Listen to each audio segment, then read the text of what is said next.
Great, thanks, Linda. If anyone wants to go ahead and introduce themselves in the chat, that's wonderful.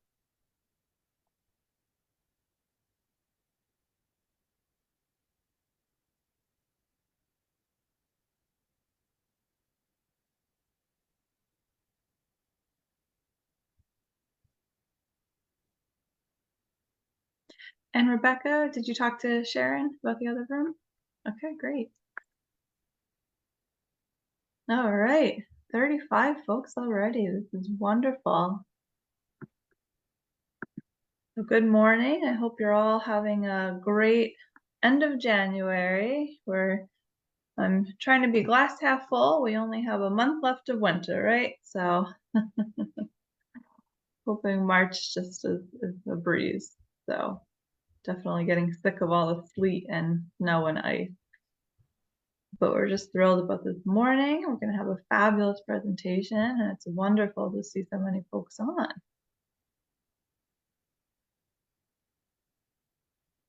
Fantastic. We're going to give it like another 30 seconds, and then I'm going to be introducing our president and CEO.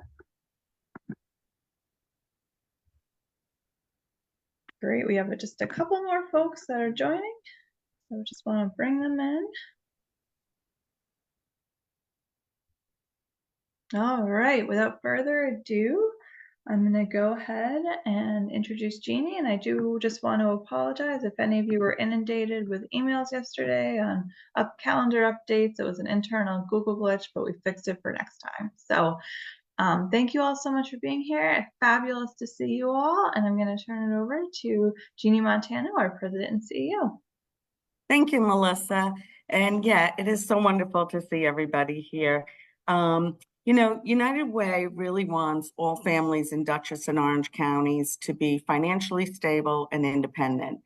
And we work to improve access to resources to alleviate short-term financial crisis in order to increase local families' economic position. We support the Cash Coalition, which, if you don't know what that is, it provides a free tax prep services for low and middle income residents. You just dial 211 and you make an appointment. We also provide education through financial literacy seminars that bring banking professionals like David here today to address great topics of concern. So if you're here today, you are no doubt here because of you or those that you love have been affected by the inflationary trend that began in mid-2021, right? And, you know, we're fortunate we don't live in Venezuela, which when I saw these facts, I was blown away. That country saw an increase in consumer prices at an estimated 360% in 2023. So here in the United States, you know, the inflation pressures continue, and sources indicate that 2/3 of working adults said they are worse off financially than they were a year ago. Scary stuff, right? But thankfully, David Friedman from Ulster Savings Bank is here today to give us tips that can help you survive inflation and maintain your financial stability. We can't do these financial seminars without, you know, support from banks like Ulster Savings Bank and David Friedman here today. So we want to just thank you so much for your time and everything and your knowledge and this amazing information that everybody's going to get. I also want to thank my team for putting this together. Many of you probably spoke or possibly spoke with Deirdre, who was out sick, and she put today's seminar together. So that's, you know, unfortunate. But I want to thank Melissa and Sam and Rebecca and the rest of the team for putting today's seminar together. And I hope you enjoy the next hour or so. All right. Thank you. And I'll turn it back to Melissa. Wonderful. Thanks so much, Jeannie. Good morning, folks. Great to see 40 of you here for some really pertinent information. Just a quick couple housekeeping things, and then I'm going to introduce David.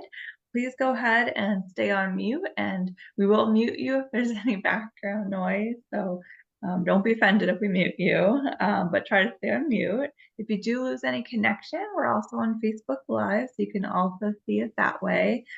Please do hold your questions to the end. We're going to be going through the information, and then we'll have lots of time to get to pick David's brain. So appreciate that. And you all may have seen David before. He's such a phenomenal expert. We love to ask him back and love when he has time to devote to educating all of you and all of us. David Freeman is an inside sales manager and mortgage trainer at Ulster Savings Bank.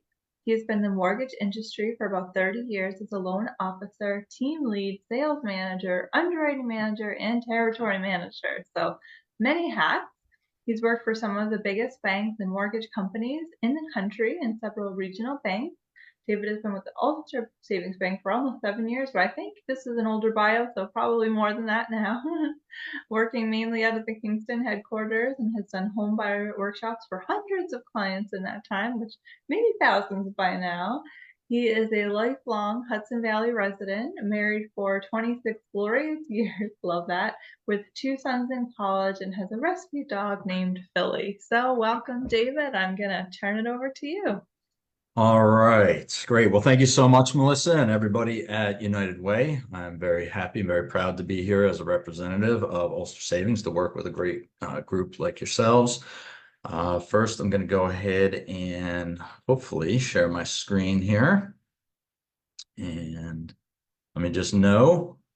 You guys can let me know. Are you seeing? Okay, good. All right, that's the important first step. All right. Well, again, very happy to be here talking today about the economy and how to get through when times are tough. All right, I'm going to try to use very plain language. This is not going to be a lecture on how the economy got here. I know none of us want to hear any more about that. You can tune into any of the news stations and hear all about that fun stuff.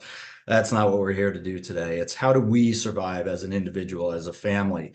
And that's what hopefully by the time we're done, you'll have gotten a lot of good information. These guys set the bar really high, telling you what to expect here. So hopefully I can live up to that. And we're going to get moving. So bear with me. All right. So first, I just wanted to touch base real quick on Ulster Savings Bank itself. This is where I work. I have been here just over 7 years now. And we are a full service community bank. Basically, that means we don't answer to shareholders as a community bank. We answer to the areas that we service and those people that have accounts with us. So as a full service bank, we do all the regular things you would think of with a bank, obviously checking accounts, CDs, that kind of stuff. We also do different various forms of lending. I'm in the mortgage division. That's where I've spent most of my career. As doing so, that has given me insight and practice with all kinds of things when it comes to individual budgeting and controlling your credit and your spending and whatnot. So that's what I'm going to be helping to, hopefully persuade you guys to do some of the habits that I've formed through the years and seen success with.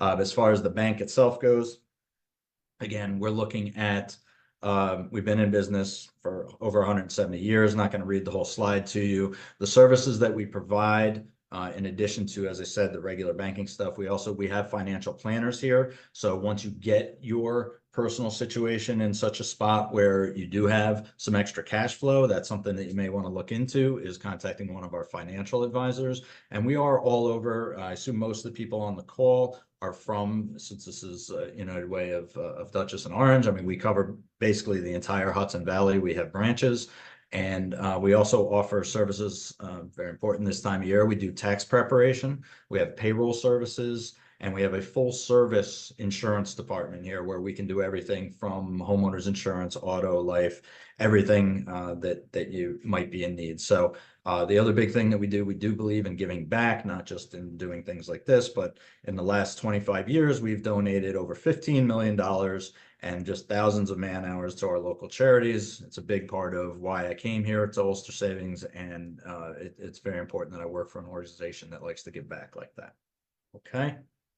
So Melissa mentioned it earlier. I just wanted to restate, we are going to hold questions until the end. A lot of times I do like when I do my homebuyer seminars, it's a little more interactive, but those are longer and quite frankly, more boring topics. So I like to make sure you guys are engaged partway through by doing some Q&A. We're going to hold it to the end. We should have plenty of time. And as long as I still have some voice left, we can even stay on past the hour if the ladies from the United Way will let us.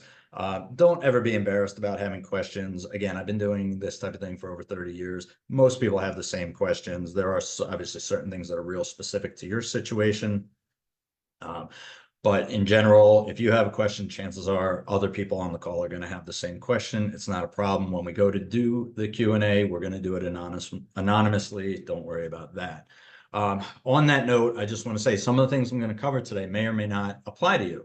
One of my favorite words to use as I do the training is depends, because it depends. A lot depends on what your current situation is, and what you're going through is going to be different than what your cousin went through, or your parents, or your neighbors, or whatnot. So there are certain parts of this that are very, very specific to you and your situation. If it doesn't apply to you, sit tight. We're going to move through things fairly quickly here. But I think you'll find most of this in some way, shape, or form will apply to you.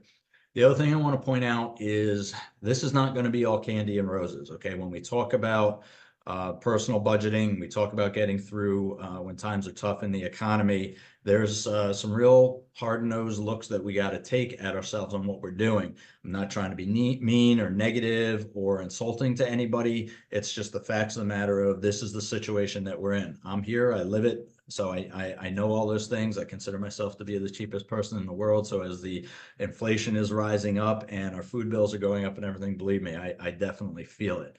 But the bottom line is when the environment around us isn't good and we don't necessarily have control of that, we have to do what we can to take control of our own situation and our own path. Okay, so that's what we're going to be working on today. So some of the questions many of you may be asking yourself, you see on the board here, basically, where does all my money go? How can I get out of debt? How come my savings aren't growing? Do I have enough saved for an emergency? All right. How am I going to afford whatever? And you can fill that in. The next car repair or braces for my kid or whatever that case may be. How am I going to do that when I feel like I'm just stuck? I'm running in quicksand. I'm just not making any progress. Okay. Sorry. In order to answer these, we have one more very important question that we have to ask ourselves. Well, how did we get here? Okay. We have to, in order to set up a plan to move forward, we have to take a look at how we got to where we're at now. And if we're struggling and we're feeling that stress, that didn't just occur overnight generally. It's generally a lengthy process to get there. So we have to take a hard-nosed look at that. Most specifically, what we're talking about is looking at what our true monthly income and expenses are. So I have an example of a pay stub on the screen here. Okay. It's old and it's actually from Canada, but it was the best example that I could find without, divulging some of my clients' personal information. I wasn't going to do that. So we have to talk about realism. All right. If somebody were to ask how much do we make, how much income do we make, we generally give those numbers in terms of our gross income. If we go for a loan, go for a mortgage, that's the question that's going to be asked. What do you gross? I gross, whether it's $1,000 a week or it's $20 an hour or it's, whatever, however you get paid, we generally talk about our gross pay. Well, as you all should painfully be aware, can be a wild difference between our gross and our net pay. Okay, so let's take a look at this example here, and hopefully my arrow is showing up on the screen, so this will make more sense. So you look at it and you see this person is working 72 and a half hours. This is a 2-week pay period. Okay, 72 and a half hours over the 2-week pay period, $18.57 an hour. So $13.46 every 2 weeks. All right, that's not bad at all. That works out to be about $35,000 a year. Okay, nothing wrong with that. Then we get into this section, and this is where the pain starts to creep in, okay? And the titles might be different than what you see on your pay stub, but you're still going to have a lot of these same categories or other categories that replace things that are on here, okay? So tax, obviously, we got federal tax, we got state tax. Some local communities have their own tax, so you may have that on there. You've got things like health insurance, you've got dental, life insurance, pension or 401k or something like that, right? So these are all things you could have garnishments on there. These are all things that are coming out before that money hits your bank account, before that money is in your pocket. So if you want to really know where you stand now and how to move forward, we have to do a good analysis of what that amount is. How much do I actually have to play with? What is my usable income? Okay. And nobody else is going to do this for you. Like I said, you go for a mortgage, we're asking you about your gross pay. That's the way the guidelines are set up. This is not an Ulster Savings thing. This is how basically all lending works, car loans, mortgages, what have you. Okay. They're going to ask you for your gross pay. That's not a realistic number. If you look in this instance, the total of the difference there is about $400. Now, this person that makes $35,000 a year, it's about $24,000 a year of usable income. All right. It's about 30%. It's just over a 30% drop in their income. If you don't think that that matters, just imagine if you had an extra $400 a month to play with. Okay. Makes a big difference. All right. So this is the first step that almost nobody does and nobody talks about, but this is what I think is one of the most important things to get. We have to have our starting point. So in this person's case, their starting point is not 35,000 a year. It's 24,000 a year. The other thing we're going to do, we're going to convert everything to a monthly. Pretty much all of our bills are paid monthly. So that's the easiest way to do it. So obviously in this particular case, this person has, instead of about $3,000 a month to work with, they have $2,000 a month to work with. Again, big difference, right? Sorry. So now that was a relatively easy example. And you could say, if you're a teacher or you're some kind of a, whatever, you're some kind of a manager where you're just getting straight salary, that's easy to work with. So what if my income isn't steady? So now we're talking about your self-employed people, maybe people that have rental income. You derive some of your income from bonus or tips or commissions. Maybe you get a lot of overtime.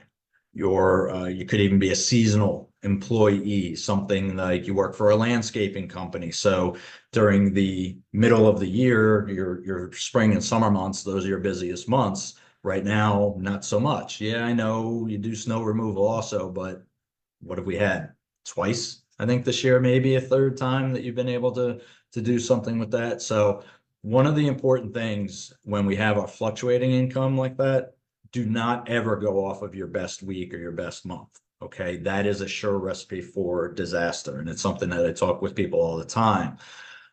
Somebody comes to me in that instance and it is in August. So they're showing me what they've made recently. Like, yeah, I get it, but how's that going to look in November or December? Maybe not so good. So we want to always look at that type of thing over a longer period of time. If you've got a regular pay stub, you're going to look at the end of year pay stub. This time of year, real easy because you just got it a month or so ago. You want to make sure that you're looking at that. Look at everything that's coming in and everything that's going out. All right. And we want to smooth that out over a long period of time, like a year. If you're self-employed, you want to look at your tax returns. And I get that may not be accurate. Hey, I'm not the IRS. You have one set of books that you keep for doing your taxes, and then you have your own information. But let's look at a realistic, you want to make sure you're dealing with a realistic number there. It's the only way that this is going to work. All right. So if you're on a fixed income, again, very easy, some kind of Social Security or what have you. But again, let's make sure we're using the net. Even Social Security, you could have taxes taken out, you could have Medicare coming out, things like that. So we want to make sure we're dealing with a real life number that at the end of the month, this is how much we have in our pockets. All right. So now that we have that number of your income, what happened to it? Where did it all go? Right? We're making all this money, and yet we still are feeling this crunch. We're feeling this stress, especially these days. Where did it go? Well, it goes to your debts and expenses. Okay. We're going to take a look at a couple things with that. What a lot of people like to do in a lot of these types of programs is they like to separate out your wants from your needs. Okay. I'm not actually a fan of that type of approach, and I'll explain to you real quickly why. Again, I don't know if anybody on here has done something like this program before. So the reason why I don't like to do that is because yes, there is a difference. We need a place to live. We need transportation. We need food. We need utilities. We need clothes. Yes. But in most instances, we can affect how much we're spending on those things. Housing, maybe not so much. We don't really have control over cost of houses, which is obviously very high, the cost of rent, which is pretty high. We don't have a lot of control over that, but we do have control over the choices that we make. And just to touch real quick on that, something like I'm a single person. Do I need a 2-bedroom apartment, or can I certainly get away with a 1-bedroom or a studio apartment? I'm married, but I don't have any kids. Really, same thing. Having a 2-bedroom would be nice, but do we need that, or could we get away with having a 1-bedroom and cutting those types of corners? Transportation. Do I need to get a new car and get a lease? And yeah, a lease a lot of times can be cheaper than a loan, but it's never going away. You take out a 3-year lease, guess what? At the end of 3 years, you're taking out another lease. You still have that car payment versus buying maybe a little bit older car that still is in good shape, but we take out a loan. And once that loan is paid off, now we don't have a car payment, right? Let me tell you something. There's not much financially, much of a better feeling than when you make that last payment on a car payment. And now that's $250, $300 extra that you have in your pocket at the end of the month. Okay. So these are things where if we just totally separate out our needs from our wants, we're missing a huge part of the picture in terms of how we can put ourselves in a better position. Okay. What I recommend instead, okay, and this is where the conversation is going to take a little more serious turn. Okay. We need to look at our credit card and our debit card or bank statement bills. That's what we need to look at as opposed to just separating it, because it doesn't matter what these things are going towards. At the end of the day, it's all yours. So don't put things on an island like, oh, I can't touch this or I can't touch that. We want to look at it all. Importantly, we want to go through our credit card and our bank statements. Okay. So this is going to be scary because most people, things have become so easy, and most of us, even if we want to use cash, there's plenty of places that just don't accept it anymore, right? So what are we doing? We're tapping our phone or tapping our card or swiping our card. And hey, I'm older, so I'm still old school. I'll make references to cutting checks and things like that, but I know most people aren't doing that anymore. Right. So this is your second piece of homework. Your first piece of homework is going through your income and getting a good bottom line number there.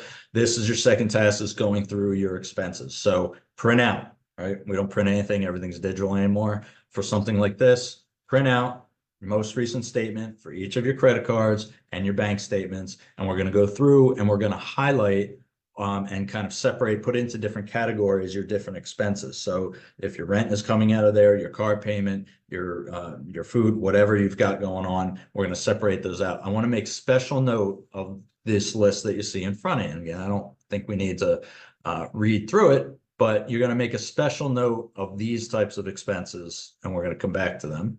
All right. Like I said, this can be very scary.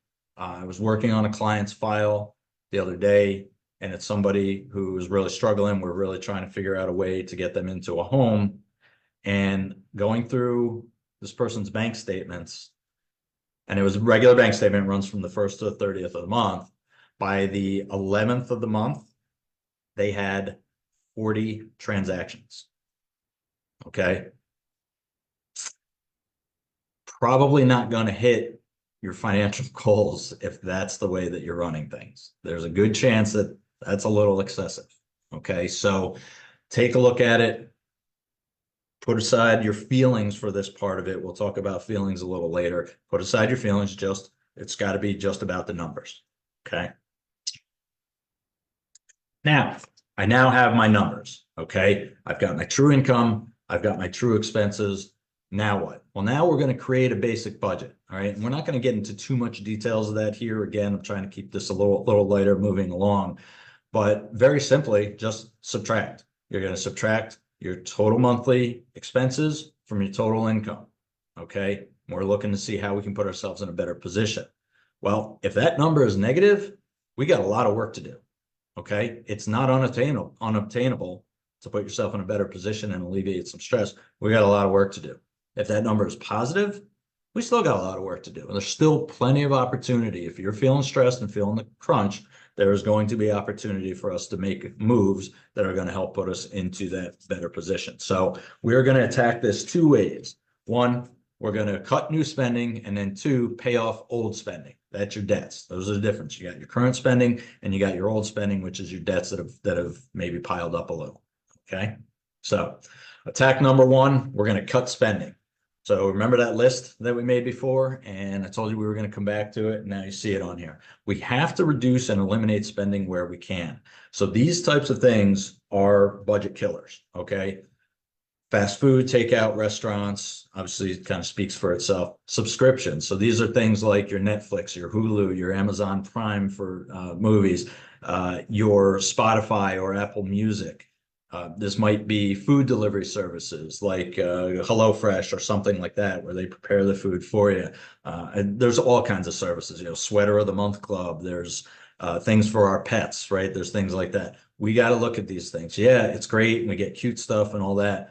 But if we're feeling the crunch and we need to make a cut somewhere, these are places that really can come in. Delivery services, your DoorDash, Instacart, that type of thing. Those aren't free.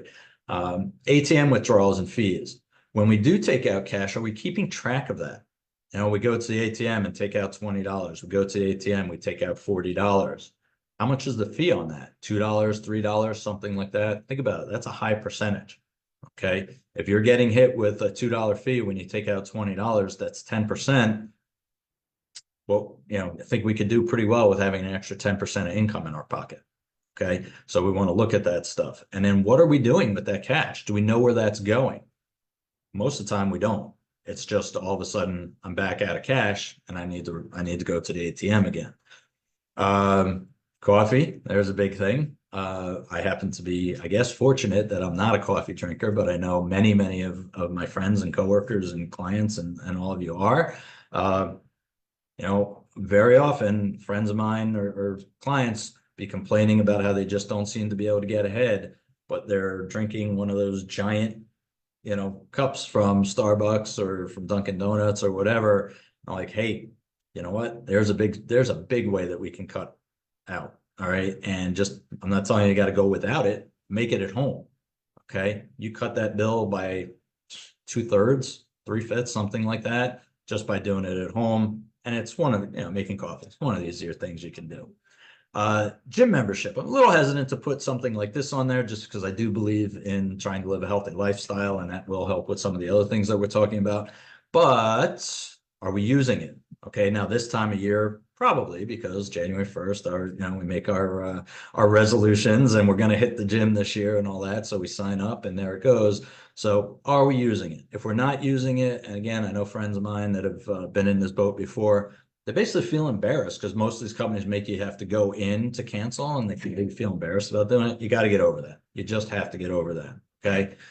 We want to make sure that we are in a good, strong position financially. And this is one of those things, $35 a month, $60 a month, whatever it might be. If you're not using it, you're just flushing it down the toilet. The other thing is choosing our gym, something like that. And this can apply to many different things in life. But do we have to go to that fancy gym with that's a chain that has all the latest and greatest? There's, without trying to support any specific, but local gyms might be a little bit cheaper, or you got the purple one that is whatever, $10, $15 a month. Maybe it doesn't have the greatest equipment, latest and greatest, but hey, again, when you're feeling the stress, we need to alleviate stress. Taking these steps are going to help. And then the last one, your TV, your phone, your internet services. Again, plenty of opportunity there to save. And I'm not saying, again, you have to go without, but do we need to get the latest phone? Do we need to have, the highest cost plan on the internet speed? I have two kids, college age. They're both gamers and uploading videos and downloading videos and all that stuff. We don't need to have the fastest speed to do everything. So is there a chunk of savings we can do there? Your TV provider, shop around. You got to take a look. There's so many different ones out there nowadays. And when you stay with the same provider for a length of time, their bills just get jacked up and up and up. And you see the advertisement for the cable company and you can get $40 a month, but that doesn't apply to you because you're already there. So these are all ways that we can get in and save things. I have this box on the right here.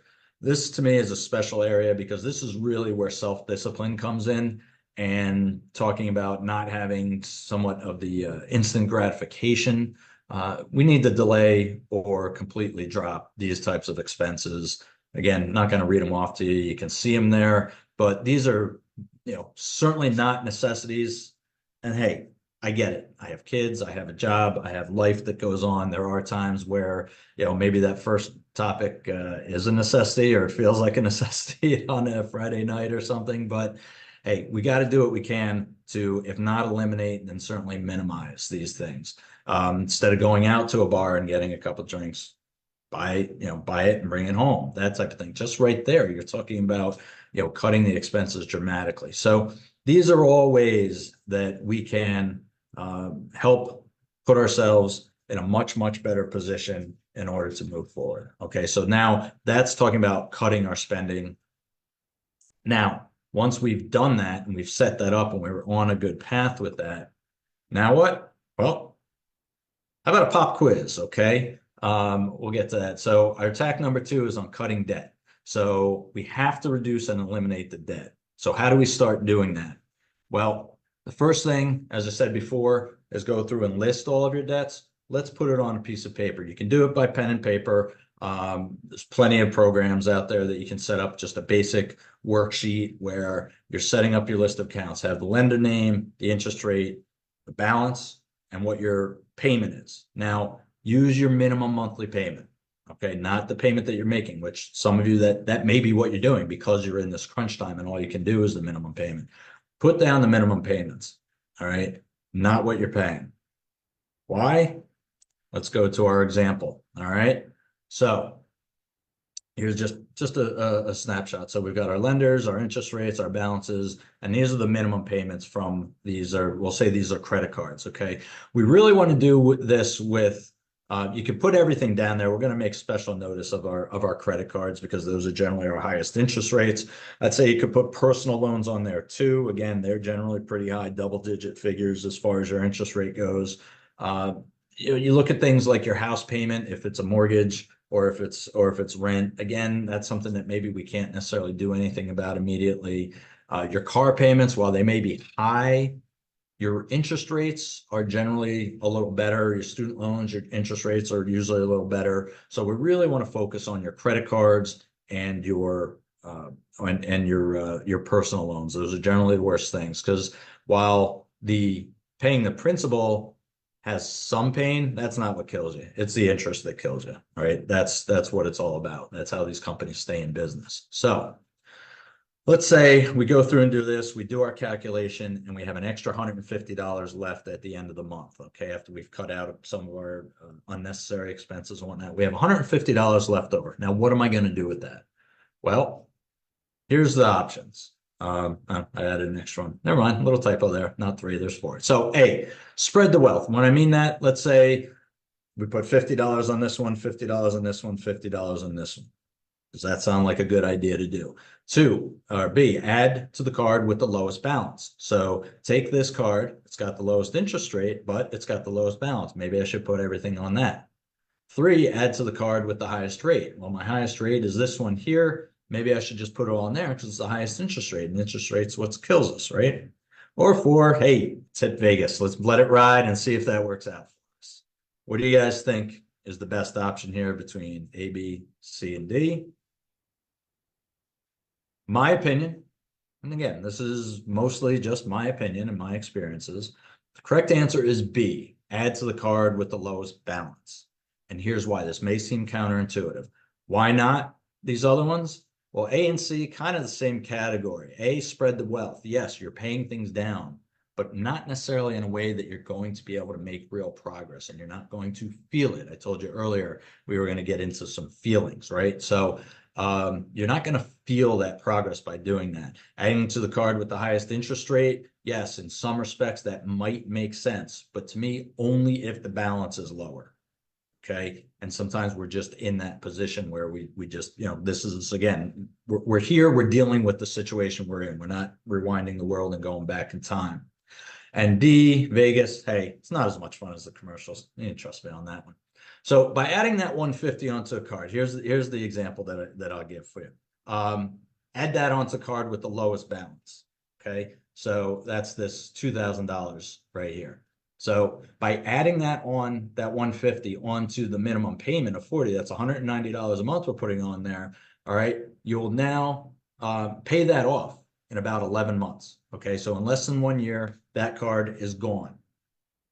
Now think about how that's going to feel to you. Okay, this is where we're going to get into the feelings.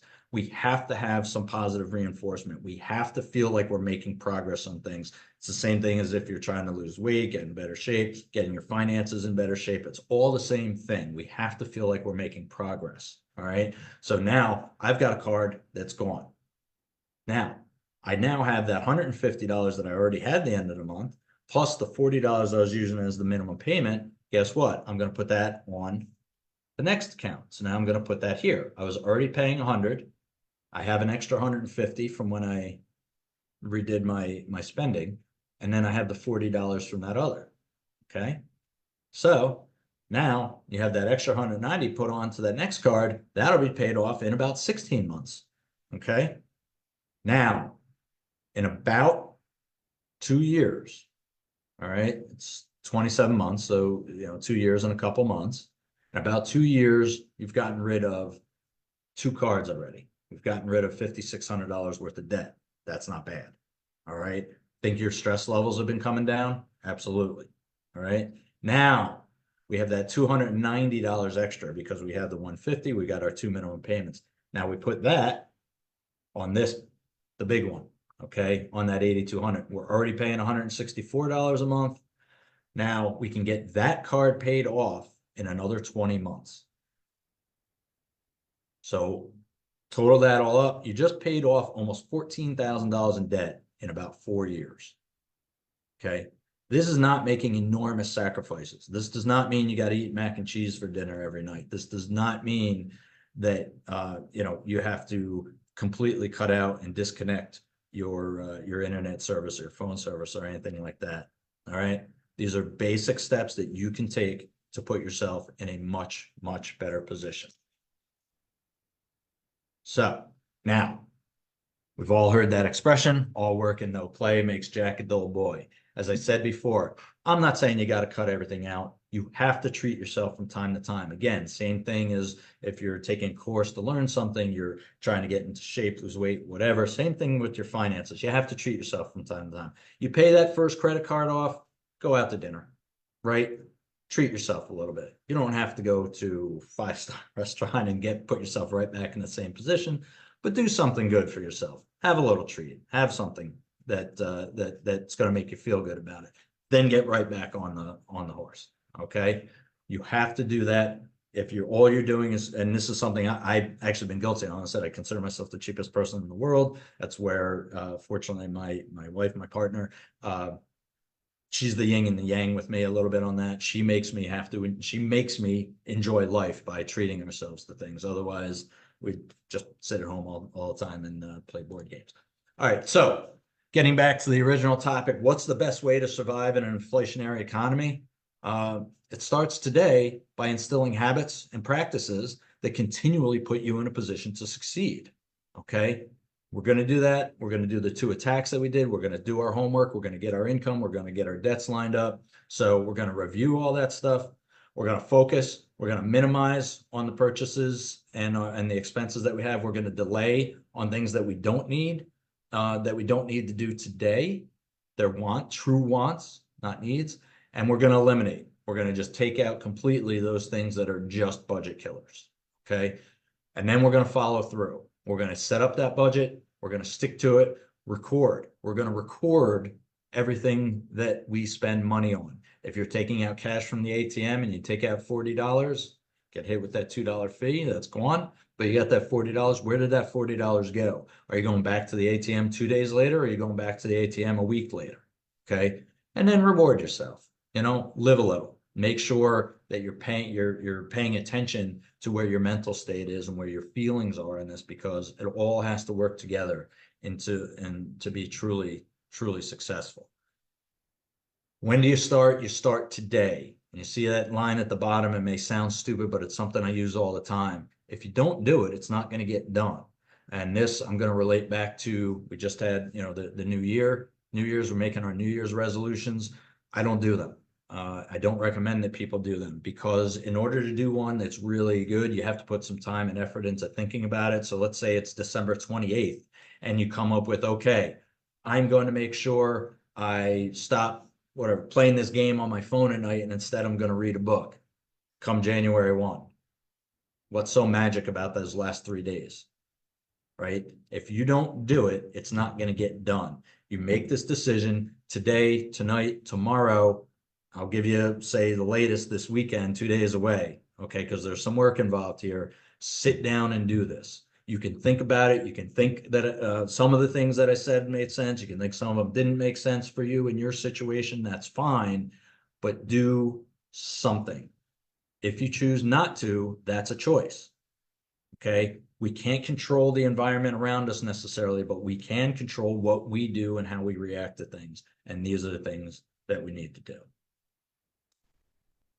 And that, my friends, brings us to the end. I want to thank you. I want to thank my partners at the United Way for allowing me the time to come out and do this.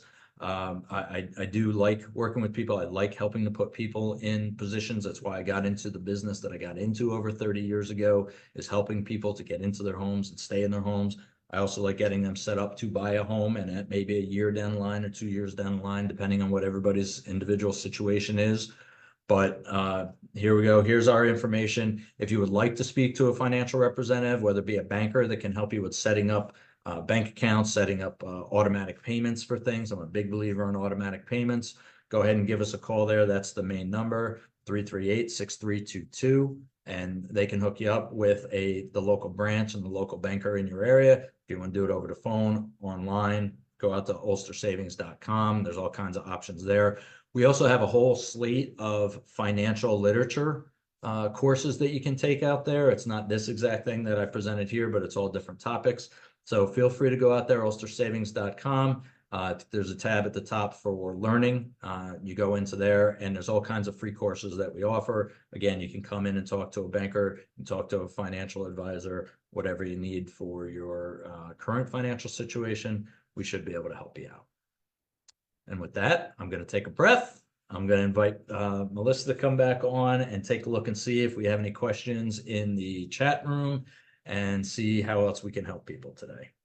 Fantastic. That was wonderful, David, and definitely been listening. And as usual, I learned so much, and I'm thinking about my credit cards and, the changes I'm going to make. So I really appreciate it. If you want to stop sharing your screen, and then that way folks can come off mute and what have you. We do have some questions in the chat, but I do encourage folks to put their questions in right now. Like I said, we have our resident expert in. I'm sure all of our wheels are turning right now. So just looking at, there's a lot of activity in the chat. So I know we have some questions that were direct message to some of my team. So what kind of debtors will you put on a payment plan? Should I ask every place I owe money to? Okay, good question. So, okay, kind of a no harm, no foul situation generally.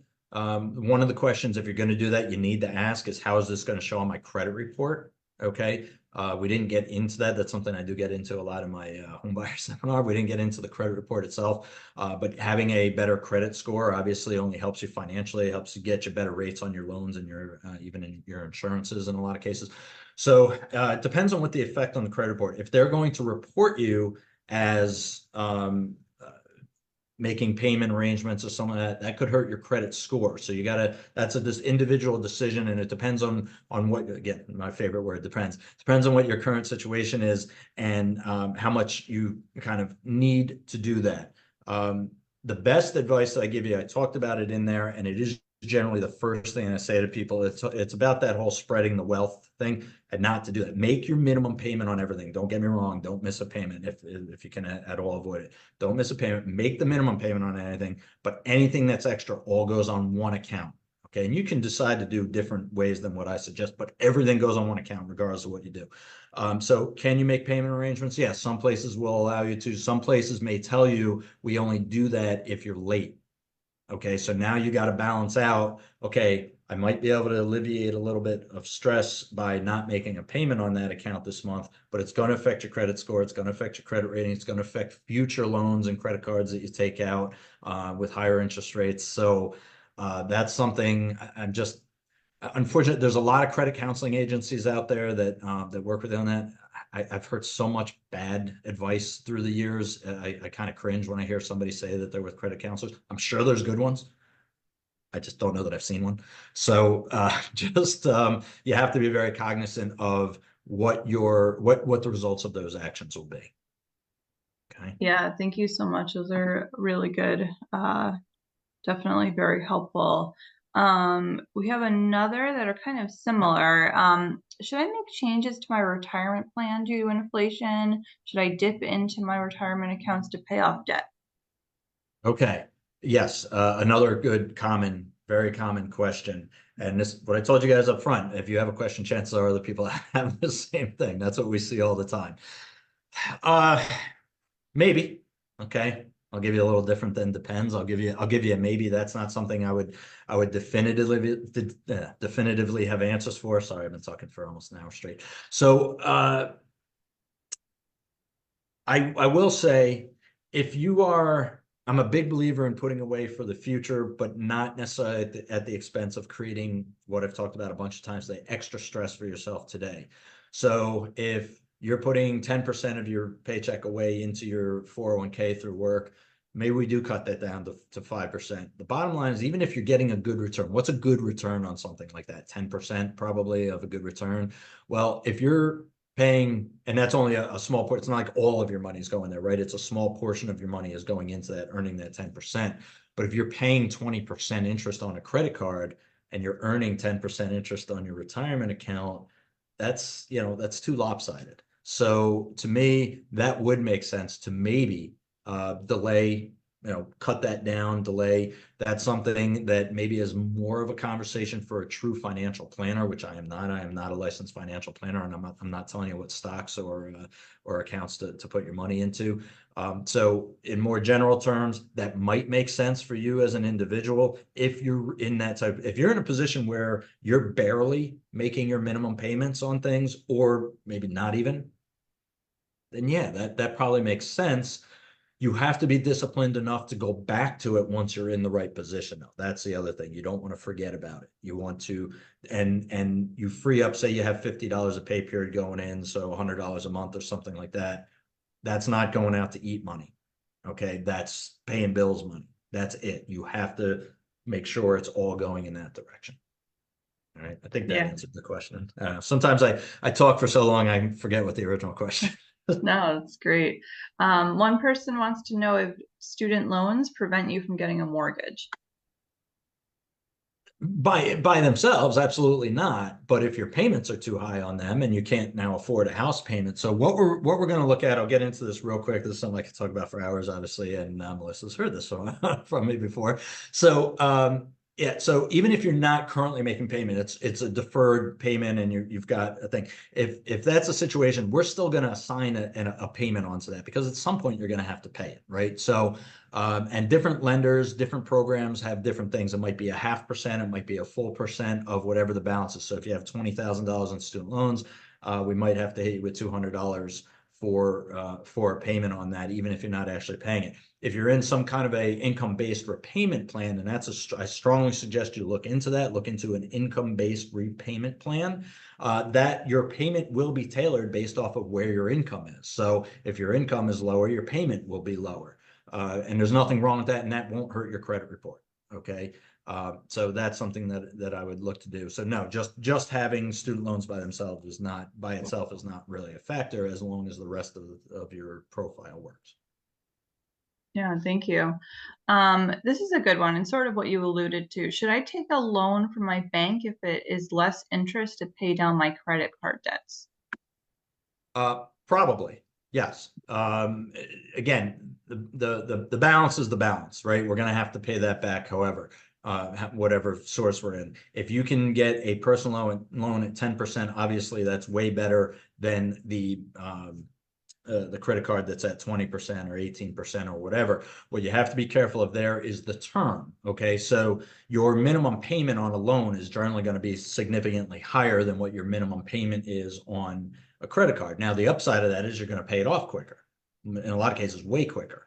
But the downside, again, if you have too many accounts and you have too much to put into that, you have to weigh that out of, okay, I'm going to pay it off quicker. And again, so this is where it depends on what your situation is. I'm going to pay it off quicker. Anytime you pay something off quicker, you pay less interest. That's great. That's awesome. But if I'm going to pay it off quicker, and that's going to put me in a stressful situation and something, even if you already own a house and you look at using some of your equity to do some kind of a debt consolidation, it's something I came up with years ago. We don't do a debt consolidation. We don't do a refinance to create stress. It has to alleviate stress. That's what it has to do. All right. So if by going into that loan and maybe they're only going to go out 5 years and now all of a sudden your minimum payment went from $60 a month to $250 a month, I don't know if that's alleviating stress for you, or I don't know if it's alleviating enough stress for you for that to make sense, but absolutely worth looking into. Yeah, thank you. I'm curious what your thoughts are. There's a couple more. Just have a personal question myself. So I know something, that happens to me is that I'm doing well. I transferred my credit card balances onto zero interest cards. Like I'm in a good place. And then, some emergency happens. I get $1,000 vet bill or something breaks in my house or what have you. And then I get into a cycle where I'm like, well, it doesn't matter anyway. And then I just go out to eat and do whatever. And then, back where I started. So do you have any I guess advice on how to like change that mindset? Or I'm sorry, that's a tough one. No, and it's good. And it's something that we run into all the time. It's what I like to say in the PG presentation here. Life happens, Yeah. right? Life happens. We have to deal with that. So how do we keep our focus? It's tough, but it's a matter of getting back to what is your goal? Okay. Yes, we have a car that breaks down. The pet bills, that's that's a big thing both ways, emotionally certainly. Plus, it's never planned for, obviously, right? So, any type of medical, whether it be for yourself, your kids, your pets, it's all the same. So, yeah, that adds some extra stress, and that makes things tough. I don't know that I have any solid specific advice on that other than keeping to the program as you can, rewarding yourself the little bits here and there, and knowing that you are going to be able to do something, but you have to be in a position in order to do that. You can take that vacation, but you don't have to do the all-inclusive Jamaica vacation. Maybe we go to the Jersey Shore and we spend a third as much, like that type of thing. So it's getting back to just focusing in on it's not hopeless. There is a light at the end of the tunnel. The steps that we take today are going to pay huge dividends down the line, because think of it this way. If that's something, I mean, if it happens a month in, obviously it's not enough time for things to really happen. But if something like that happens 8 months in, hoping you're in a better position where now maybe you do have to use the credit card, or you have the savings built up and you can tap into that where you're not like just completely starting over, right? So that's the other thing, is kind of perspective, I guess, on it's not the end of the world. It's not like, oh my God, everything I'm doing is worthless because this happens. Because if you don't take these steps today and that happens, now where would you have been? Okay, now maybe you're in that boat of, I don't have enough to actually even make my minimum payment in some of these accounts. Okay, so that's where that's the mental game. Okay, that's the mental game that we have to play on this stuff, whether it's putting a reminder on your calendar the 1st of every month or the 18th of every month or whatever, of going through and doing a re-review of where I stand, and maybe I can add in some extra payments on this. I do want to touch on something else that you mentioned, is transferring your credit card balances. Okay, we have to be careful with that.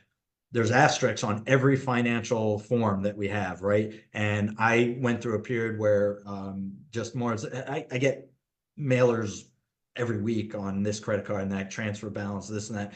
And great, it's 0% for 8 months or 12 months or 6, whatever that may be. And that is great, except we have to look at the asterisk. Almost all of those offers include a fee. Okay, so you got to go back and look at that. If I remember correctly, it's been a little while since I've done that. I'm remembering a 3% fee seemed to be pretty standard with those things. Yeah. So now you got to look at that. If I'm transferring $8,000 in credit card debt, that's $240. gone. Okay. Am I going to save enough by transferring into that account and not paying the interest to make up for that 240 and then some? Because that's going to get added right onto the balance. That's the thing, is we make that transfer, your balance just went up a little bit. So if you can find one where there's no transfer fee, boom, do it. No question, no doubt about it. Most of them don't have it. I didn't find any that did. Hopefully there's something out there with that. So you do want to take that into account. And this is where you got to take the heart out of it. It's just all facts and figures. You just got to do the math and see where you lay on it. But again, I hope that helped you somewhat. And again, your situation is not unusual. That is absolutely, you said it was a personal, but that is 100% absolutely a conversation I have probably every week with somebody. Thanks so much, Dave. Appreciate that. Another person wanted to find out who they can reach out to for assistance in revising their budget. So that is a good question. I don't know of necessarily a great service that's out there. There are programs out there. I'll throw a name. I'm not endorsing him, but Dave Ramsey is kind of the old school king of this stuff. He's somebody, you can look him up on YouTube. He does a show a couple times a week, and he's got a whole staff of people that do it, that talk about these types of things, and they take calls where you can call in with your situation. You listen to a couple of these things and you find out it's all the same. It's all the same thing. Cut your expenses down eliminate the unnecessary stuff. You have to sacrifice, you have to cut down, that type of thing. So I don't know that there's necessarily somebody out there. It's something, it's not, I hate to say this, but it's not my primary position here at Ulster Savings. So it's not something I'd love to offer to everybody on the call, that I can sit down with you and go through this stuff. I just can't. There's just not enough hours in the day. If you take a look at this, we're recording this. It's out on, I don't know if it's going to be on your website or on YouTube, on Facebook. You'll be able to pull it up in there, rewatch it. You can slow it down, stop it, write the things down. That's probably your best bet. Anybody that's going to sit down and really go through this stuff with you is probably going to charge you a fee. So again, you got to weigh that out. I actually just coincidentally had met with a client last week for mortgage, and she talked about she paid somebody $500 to sit down, and she thought that was so great because it was cheaper than other people she had talked to. And I was like, I don't know. That's an awful lot of payments, that's going to do that. This is stuff that you can do yourself. It's just a matter of being disciplined and sitting down and doing it. Thanks. And I also wanted to just mention too, for folks, remember to call 211 for any human service related questions, 24/7, 365. And you can do that online, also via text. And that includes any sort of free financial services. And of course, our Cash Coalition is open now for appointments. So please go ahead, call 211 and make your free tax preparation appointment as well. Are there any final questions, folks? Like I said, we have our expert here, so please do go ahead and put those in the chat, or unmute yourself. I just want to thank you, David. This was tremendous. And like Melissa said, I learned something every single time. So thank you for your expertise and your time and information in putting this together. We really appreciate it.